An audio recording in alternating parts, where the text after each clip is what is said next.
Hey what's guys, welcome back to my channel Udit vlogs. फिर आज की वीडियो में बात करेंगे कि एक छोटी सी लापरवाही की वजह से आपकी कार के जो टायर है कितने ज्यादा डैमेज हो सकते हैं और कितना बड़ा है नुकसान हो सकता है। तो सेम ऐसे ही मेरे साथ भी ऐसा हुआ है कि मेरी एक छोटी लापरवाही की वजह से जो मेरी स्टेपनी का टायर था मैंने उसको आज तक कभी यूज नहीं किया था, क्योंकि कहीं ना कहीं मैंने चारों व्हील्स के अंदर एलो व्हील फिट करवा रखे थे और वहीं पे जो स्टेपनी का टायर था वो स्टील रिम के अंदर था। कहीं ना कहीं लुक को खराब कर रहा था। इस वजह से मैंने आज तक उसका जो स्टेपनी का टायर है इग्नोर करता गया। लास्ट एंड जब मैंने उसको नोटिस किया और स्टेपनी में लगाने की कोशिश करी, बीच रास्ते में कहीं गाड़ी का टायर पंचर हो गया था, फट गया था, तो उस टाइम के अंदर वो टायर बिल्कुल भी मेरे काम नहीं आए, क्योंकि इस गाड़ी को हो चुके हैं 10 ईयर कंप्लीट हो चुके हैं और ऐसे में सिंगल टाइम भी मैंने जो स्टेपनी का टायर है वो यूज नहीं किया था।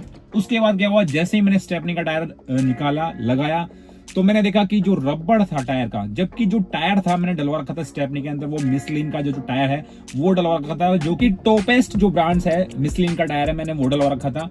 तो मैंने सोचा कि बिल्कुल परफेक्ट होगा, इसके अंदर क्या ही बिगड़ेगा। लेकिन कहीं ना कहीं जब मैंने स्टेपनी के अंदर लगाया, उसके अंदर एयर फिल करी, उसके अंदर एयर नहीं थी, तब मैंने नोटिस करा कि जो पूरा टायर का जो रबड़ था, पूरा कंपाउंड था, वो सूख चुका था और कहीं ना कहीं टायर के अंदर पूरी तरीके से दरारें क्रैक्स हैं आने लग गए थे। और कहीं ना कहीं जैसे मैंने उसके अंदर एयर फिल करी वो पूरी एयर तुरंत निकल गई और साथ ही साथ मैं बीच रास्ते में अटक गया। उसके बाद मेरे को कोई आफ्टर मार्केट पंचर की दुकान थी, वहां से मेरे को सेकंड हैंड टायर लेना पड़ा। देन उसके बाद है मैं मेरी डेस्टिनेशन है वहां तक पहुंचा।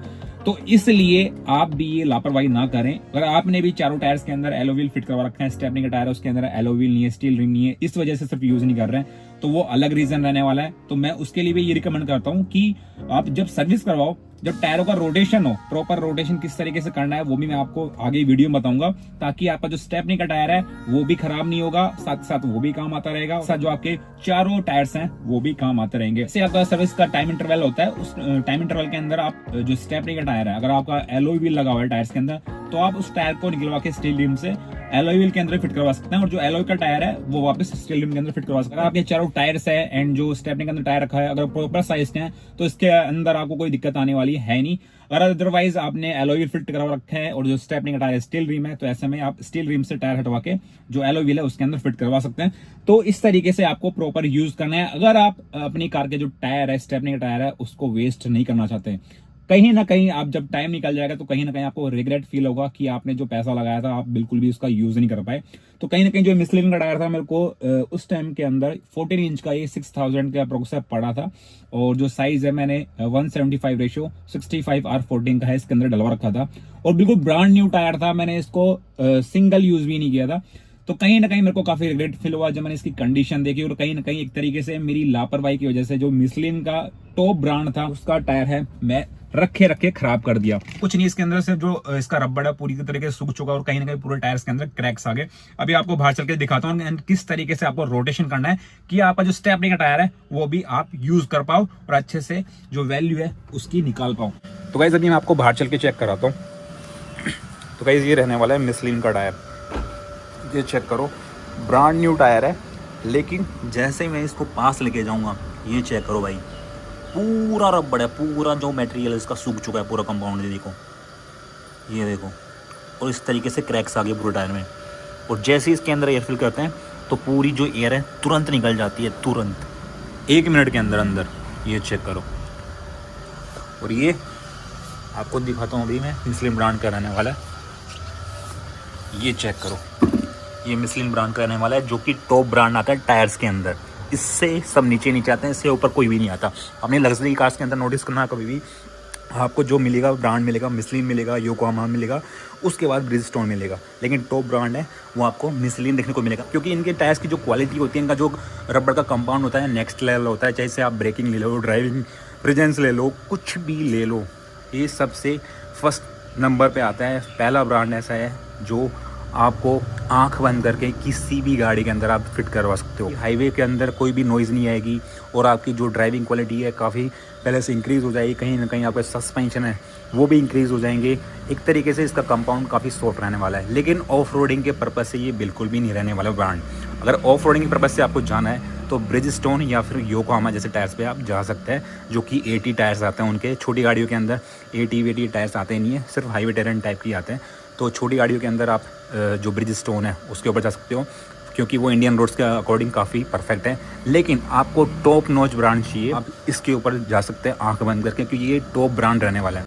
तो भाई ये टायर तो मेरी लापरवाही की वजह से डैमेज हो चुका है, अब कोई काम का नहीं है, सिर्फ कबाड़े के अंदर जाएगा। 50 रुपये के आसपास इतना ही जाता है कबाड़े के अंदर, बस ज़्यादा नहीं जाता। लेकिन आप ऐसी गलती ना करें और आप अपना टायर डैमेज ना करें स्टेपनी का।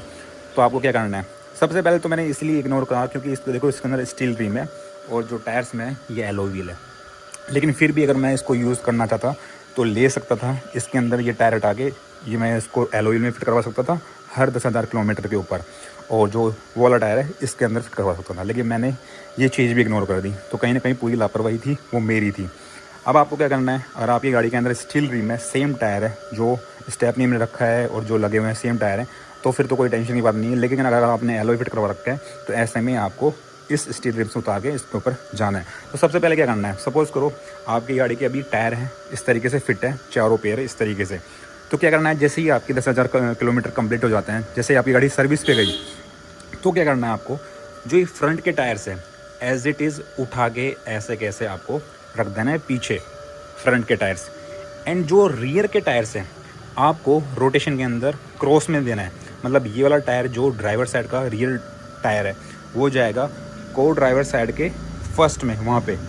ऐसे ही जो को ड्राइवर साइड का बैक साइड का टायर है वो क्रॉस में आएगा यहाँ पे फ्रंट में, ताकि पूरा प्रॉपर तरीके से सारी साइडों से आपका जो टायर है अच्छे से वियर हो, अनइवन तरीके से वियर ना हो। काफ़ी बार देखा होगा आपने, जो ये वाली साइड है ज़्यादा वियर हो जाती है, जो अंदर की साइड होती है वो कम वियर होती है। तो ये क्रॉस रोटेशन से क्या होगा, जो आपकी जो एजेस हैं प्रॉपर तरीके से, सारी थ्रेड है प्रॉपर तरीके से वियर आउट होंगी, अनइवन तरीके से नहीं होंगी।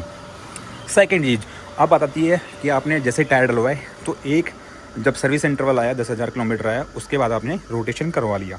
अब बारी आती है सेकंड, जब आप सर्विस पे गए, क्योंकि आपके टायर है कोई भी लोवेस्ट ब्रांड हो, कोई भी चीप ब्रांड हो, ईजिली 20,000 किलोमीटर तो चलता ही है। अब क्या करना है आपको, बाकी नॉर्मली जैसे अच्छे ब्रांड होते हैं, जैसे कि मैंने अभी योकोहामा के डलवा रखे हैं, तो ये 25-30 हज़ार किलोमीटर चल चुके हैं। बाकी इसके अंदर मटेरियल काफ़ी अच्छा खासा भरा हुआ है, अभी तरह से चेक करो। तो ऐसे में अच्छे ब्रांड्स के टायर्स होते हैं वो 40,000 किलोमीटर या 30,000 किलोमीटर तो कम से कम चलते हैं नॉर्मली। और बाकी चीप ब्रांड का कुछ कह नहीं सकते, क्योंकि आपकी ड्राइविंग क्वालिटी कैसी रहती है, ड्राइविंग हैबिट कैसी रहती है, आप ज़्यादा ब्रेकिंग करते हो या फिर अलाइनमेंट टाइम से नहीं करवाते हो, तो ऐसे में आपके 25,000 किलोमीटर पे भी जो चीप ब्रांड है वो वियर आउट हो जाते हैं। तो ऐसे में क्या करना है, अब एक रोटेशन में आपने क्या किया, सामने के टायर चले गए पीछे और पीछे के टायर आ गए क्रॉस के अंदर, इस तरीके से क्रॉस में। अब क्या करना है, जैसे ही सेकेंड 20,000 किलोमीटर की सर्विस आती है, उसमें क्या करना है आपको, सेम एज इट इज़ यही पैटर्न फॉलो करना है। सामने के जो फ्रंट टायर है उठा के एज इट इज़ आपको यहाँ पीछे डाल देना है, ठीक है। जो वाला टायर है फ्रंट का, दोनों पीछे चले गए आपके। अब क्या करना है आपको, जो ये वाला टायर है पीछे का जो क्रॉस में आगे जाएगा, तो इस टायर को निकाल के रख लेना है आपको स्टेपनी के अंदर। और जो स्टेपनी वाला टायर है वो उठ के चला जाएगा आगे की तरफ उस साइड में। जैसे आप पीछे वाला उस साइड में लगा सकते हो या फिर पीछे इस साइड में लगा सकते हो, तो मतलब जो स्टेपनी का टायर है वो चल जाएगा आगे की तरफ। तो इस तरीके से पैटर्न फॉलो करोगे और इस तरीके से टायर रोटेशन करोगे, तो कहीं ना कहीं जो आपके टायर की जो लाइफ है वो भी इंक्रीज़ हो जाएगी। साथ के साथ आपका जो स्टेपनी का टायर है वो भी आपका अच्छे से यूज़ होगा और आपको कोई भी रिग्रेट फील नहीं होगा जब आप इसको देखोगे इस तरीके से, मेरी तरीके से। जब मैं देखता हूँ कि यार ये मिशलिन ब्रांड का टायर था, टॉप नॉच ब्रांड था, और कहीं ना कहीं अपन ने सिंगल यूज़ भी नहीं किया इसको, और ऐसे कैसे ख़राब हो गया, और इसको 10 साल हो गए चुके हैं। तो रबड़ की जो नॉर्मली लाइफ होती है टायर्स की वो 5 साल तक होती है। 5 साल से ऊपर जैसे ही आपकी गाड़ी के टायर्स हो जाते हैं तो ऐसे में जो रबड़ है वो सूखने लग जाता है। तो इसलिए जो प्योर लाइफ रहती है टायर्स की वो 5 साल के अंदर अंदर रहती है। तो 5 साल तक आप अच्छे से यूज़ कर सकते हो। बाद में आपका जो रबड़ होता है टायर का वो हार्ड होने लग जाता है। तो इस तरीके से आपको स्टेपनी का टायर यूज़ करना है। साथ के साथ जो रोटेशन है प्रॉपर सर्विस पे आपको इस तरीके से करना है। इससे होगा क्या, आपके टायर है वो प्रॉपर तरीके से वियर आउट होंगे, अनइवन तरीके से वियर आउट नहीं होंगे। साथ के साथ जो स्टेपनी का टायर है वो भी आप यूज़ कर पाओगे। तो गाइस ये थी वीडियो। आई होप आपको ये वीडियो इन्फॉर्मेटिव लगी होगी। वीडियो इन्फॉर्मेटिव लगी, वीडियो को लाइक करना, शेयर करना, कमेंट कर देना, चैनल पर नए चैनल को सब्सक्राइब करना, बेल आइकन को प्रेस करना, क्योंकि चैनल में ऑटोमेटेड वीडियो बड़े आपकी मॉडिफिकेशन वीडियो में एक्सीलेटेड वीडियो आती रहती है। तो गाइस वीडियो देखने के लिए थैंक यू सो मच।